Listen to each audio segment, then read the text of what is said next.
আপনি হচ্ছেন বাংলাদেশে একজন ফালতু ক্রিয়েটর। আপনার প্রশ্ন কেউ করবেন না, আর যদি প্রশ্ন করেন খুব খারাপ হবে, হয়তো বা এখান থেকে নাও যাইতে পারে। আমাদের কিশোরগঞ্জে একজন অনেক বড় সেলিব্রিটি আপনারা যারা মনে করেন, কিন্তু আমি আর সেলিব্রিটি মনে করি না।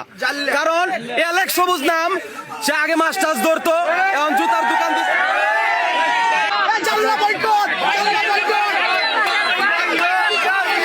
কথায় আছে যে হারাম টাকা উপার্জন করে কাকা নিজেকে রাখতে চায় পবিত্র, মুচি প্রতাপশালী হলেও যায় না তার চরিত্র।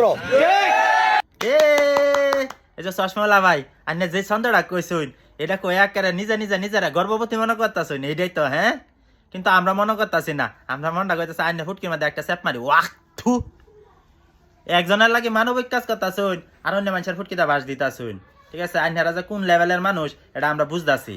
বিলালের সাথে যে কাজটা করছুন এটাও ভালো করছুন না।